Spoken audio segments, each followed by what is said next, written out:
City India news Telugu. Welcome to city India news. Wanaparthy జిల్లా పాముపురం శివాలయం దాదాపు 15వ శతాబ్దం నాటిది. దీన్ని పునరుద్ధరించి నోచుకుంది. శివాలయం ఊగ చెట్టు వాగులో 36 అడుగుల శివాలయం నిర్మించడం జరిగింది.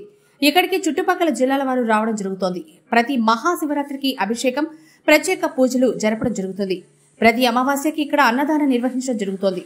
టూరిస్టులకి మంచి అనుకూల ప్రదేశంగా మారింది. ఇప్పుడు శివాలయం ఉంది. పాంపురం వచ్చినాము. పాంపురం శివాలయం దాదాపు పురాతనమైనది. 15వ శతాబ్దం నాటి శివాలయం ఇది. ఇది పునర్నిర్మాణం నోచుకొని మళ్ళీ ఇక్కడ శివాలయం కట్టించారు. ఇక్కడ ఊగ చెట్టు వాగులో 36 అడుగుల శివాలయం నిర్మించారు. ఇది అందరికీ ఆకర్షణీయంగా కనిపిస్తుంది. అందరూ చూడముచ్చటగా చుట్టుముట్టు జిల్లాల నుంచి వచ్చి ఒక పర్యాటక ప్రదర్శనంగా నిలిచింది. అందరూ శివరాత్రి కానీ ఇతర పండుగలు ఫెస్టివల్ ఏదైనా ఉన్నా ప్రతి శివరాత్రికి అందరూ వస్తారు. ఫెస్టివల్ కూడా వస్తారు. ప్రతిరోజు 500 మంది 150 మంది అట్లా ఉంటారు. అందరికీ శుభాకాంక్షలు. అందరికీ మహాశివరాత్రి శుభాకాంక్షలు. నేను 40 కిలోమీటర్ల నుంచి పాంపురం రావడం జరిగింది. ఇక్కడ ఆలయం చాలా ఘనంగా నిర్వహిస్తారు. అందరికీ మహాశివరాత్రి శుభాకాంక్షలు. మెయిన్ పర్సన్ మా వారు ఆయన ఇప్పుడు మాట్లాడారు. నేను మిసెస్ని, నా పేరు అనిల.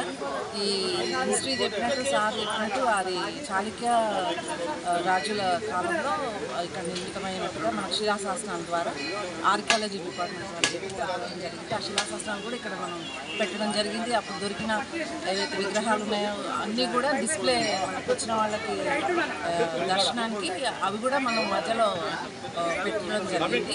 అయితే మెయిన్ శివుడు భ్రమరాంబ మాత్రం మళ్ళీ అదే ప్లేస్లో తిరిగి నిర్మించడం జరిగింది. తర్వాత కుంభాభిషేకం 2019లో జరిగింది. దీని వైశిష్టం ఏంటంటే అప్పుడు 1500 సంవత్సరాలు 1200 కీర్తి క్రీస్తు శతాబ్దం 1200 చిల్లర ఆ టైంలో చాళుక్య డైనస్టీ కాలంలో దీన్ని నిర్మించడం జరిగింది. మునులు జపం చేయడం ఇలాంటివన్నీ చూసి వాళ్ళు నిర్మించినట్టుగా ఆర్కియాలజీ డిపార్ట్మెంట్ వాళ్ళు చెప్పారు. తర్వాత దీన్ని మనం పునర్నిర్మించడం అనేది రుద్రమదేవి కాలం తర్వాత మనమే జరిగింది. మా చేతుల మీదుగా జరగడం, స్వామీజీ వారు చెప్పడం చేయడం అనేది మా పూర్వజన్మ సుకృతం అనుకుంటాము.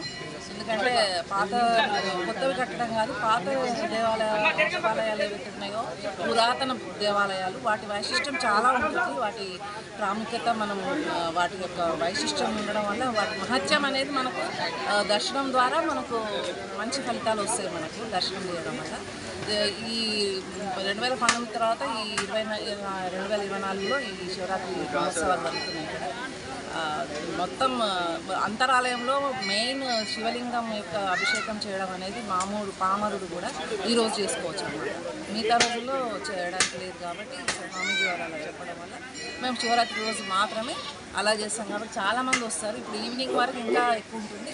తర్వాత గిరిజా కళ్యాణం చేయడం జరుగుతుంది. తర్వాత రథోత్సవం జరుగుతుంది. చాలా బాగా జరుగుతుంది. ఇక్కడ చాలామంది భక్తజనాలు వస్తుంటారు. తర్వాత అన్నదానం కూడా చేస్తుంటాము. ప్రతి అమావాస్యకు కూడా మేము ఈ తీర్థక్షేత్రం ఎందుకైందంటే పక్కకి మనకు కృష్ణ పాయ పోవడం వల్ల మనకు తీర్థక్షేత్రంగా మనకు పిలవచ్చుంది. ఈ అన్నదానం కూడా మనకు ఈరోజు జరుగుతుంది. తర్వాత ప్రతి అమావాస్య రోజు కూడా జరుగుతుంది. దానం అంటే ఫుడ్ డొనేషన్స్ ఏమైనా బాగా వస్తే కనుక ప్రతిరోజు చేయడానికి మేము చాలా ఉత్సుకత అనిపిస్తుంది. అందరికీ మరోసారి శివరాత్రి శుభాకాంక్షలు.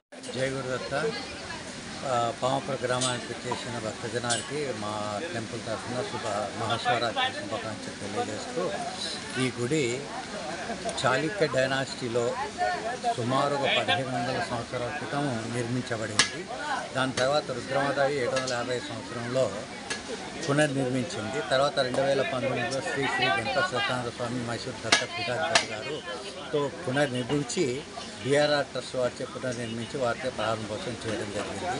అప్పటి నుంచి గత 5 సంవత్సరాల నుంచి 6వ సంవత్సరం వరకు మహాశివరాత్రి రోజు వైభవంగా జరుగుతుంది. ఇక్కడ మహాశివరాత్రి ఉదయం 6 గంటల నుంచి సంవత్సరంలో ఒకటే రోజు లింగ దర్శనాల్లో అభిషేకం చేసుకోవడానికి వీలు ఉంటుంది. అది ఒక మహాశివరాత్రి రోజే భక్తి జనాలకు అందరికీ అలవాటు చేస్తారు. ఈ శివరాత్రి రోజు సుమారు 50,000 వరకు భక్తి జనాలు వచ్చి దర్శనం చేసుకుంటున్నారు. ఇది కాక సాయంత్రం హోమము, గిరిజా కళ్యాణము, రథోత్సవాలు జరుగుతుంటే రాత్రి ఈరోజు మొత్తం 24 గంటలు గుడి ఓపెన్ అయ్యే ఉంటుంది. తర్వాత ఈ ఊక చెట్టు వాగు దీన్ని ప్రవహిస్తుంది. ఇది ఒక టెంపుల్ కాదు, ఒక మహాక్షేత్రం. ఎందుకు అంటే ఒక గుట్ట పైన టెంపుల్ నిర్మించడం, పక్కకు ఒక నది ప్రవహించడం వల్ల ఇది ఒక క్షేత్రం అయింది. ఈ నది ప్రవాహంలో 42 అడుగుల శివుడు ధ్యానముద్రలో ఉంటాడు. దాని నుంచి శివ జటాయం నుంచి వాటర్ గంగమ్మ వారు పారుతూ ఉంటారు. భక్తజనాలు మెయిన్ అట్రాక్షన్ శివ స్టాచ్యూ. అందరికీ మరొకసారి ధన్యవాదాలు.